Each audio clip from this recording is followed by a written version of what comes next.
Students of class 11th welcome back. हम लोग देखेंगे मिसलेनियस एक्सरसाइज का क्वेश्चन नंबर 9, जिसमें हमसे कहा गया है कि using properties of sets show that A union A intersection B equals to A. थोड़ा सा वेन डायग्राम देख लेते हैं। इसका क्या है कि ये सेट ए है, ये सेट बी है। ए इंटरसेक्शन बी कितना पार्ट होगा? ये बीच वाला। अगर इसका यूनियन ए के साथ करें तो कितना मिलेगा? ए ही मिलेगा हमें पूरा। तो यहाँ पे कैसे इसको प्रूव करना है तो इसे देखते हैं हम लोग। अच्छा, हम सबको मालूम है कि इट इज़ नोन टू अस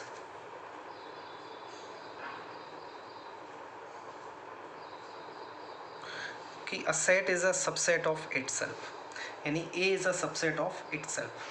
अच्छा, अगर ऐसा है तो क्या ये भी पॉसिबल है कि A intersection B is always a subset of A? Always किसी भी दो सेट्स का intersection is always a subset of A. अगर हम बात करें ए इंटरसेक्शन बी की, तो ये ए इंटरसेक्शन बी ए का सबसेट होगा।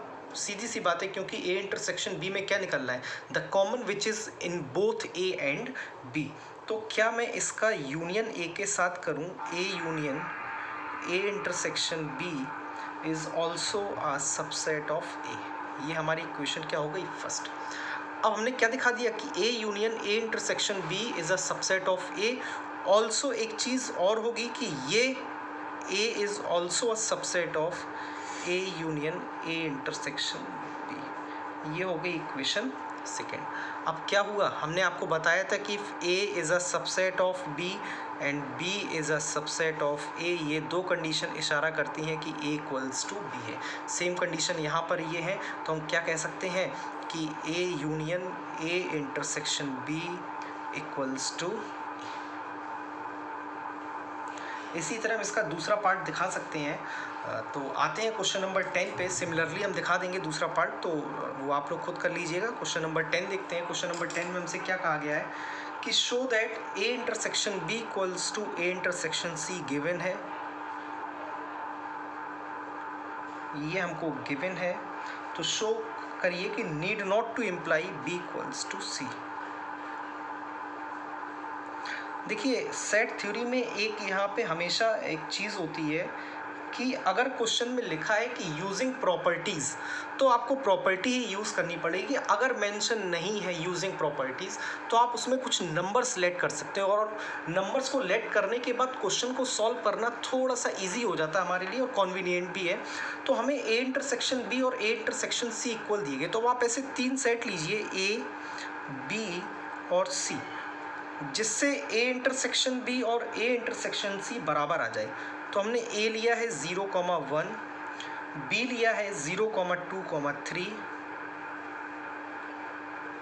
और सी लिया है हमने 0,4,5। अब देखिए, ये थोड़ा आपको दिमाग लगाना पड़ेगा कब कौन से सेट आपको लेट करने हैं। तो जरा ए इंटरसेक्शन बी निकालिए, इसमें कितना है?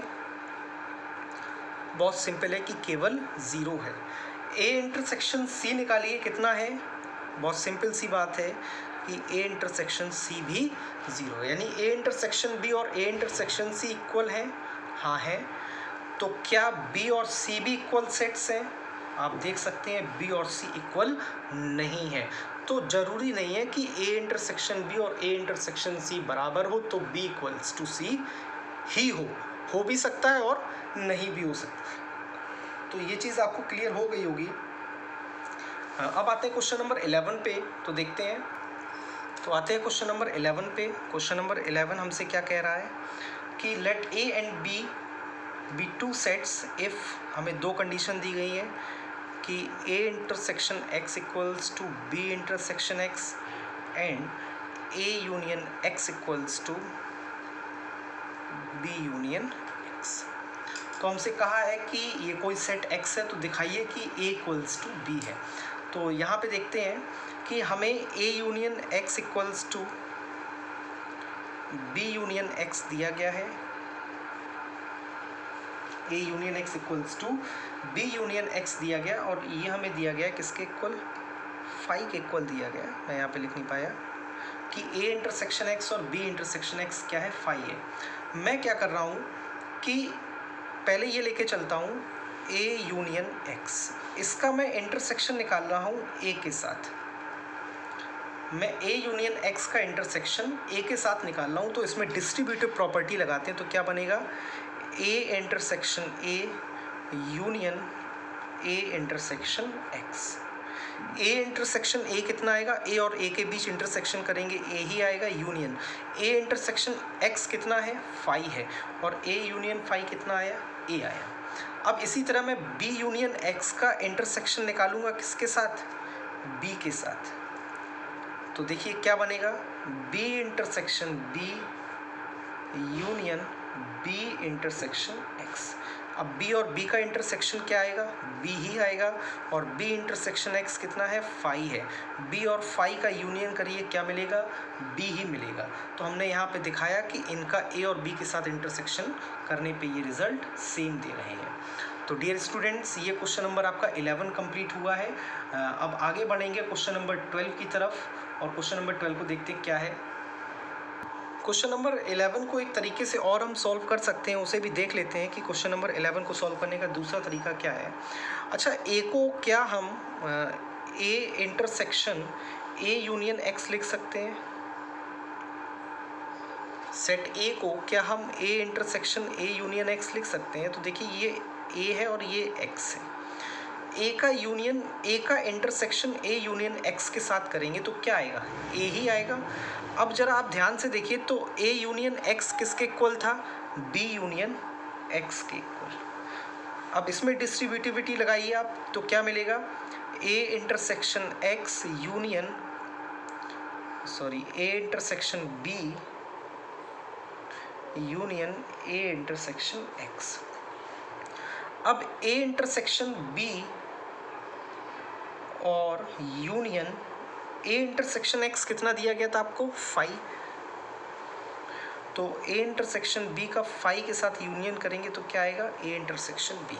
अब जरा ध्यान दीजिए, इसी तरह मैं बी को लिख सकता हूँ क्या, कि B intersection B union x.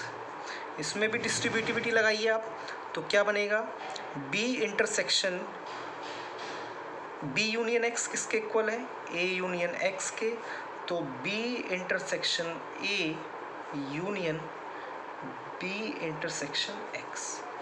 B intersection A union B intersection X कितना है, फाई है। तो ये कितना बना, बी इंटरसेक्शन ए।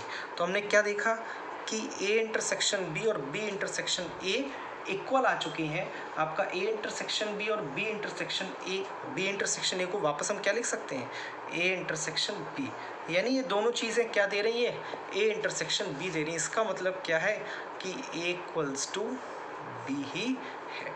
तो आज के लिए इतना ही रखते हैं डियर स्टूडेंट्स। इस क्वेश्चन को प्रोबेबली मुझे जहाँ तक लगता है ये ज़्यादा मेथड सही है क्वेश्चन को अटेम्प्ट करने का। तो क्वेश्चन नंबर 11 तक हमने क्वेश्चंस को सॉल्व किया है। आगे के क्वेश्चंस अगले वीडियो में आपके साथ सॉल्व करेंगे। Thank you students.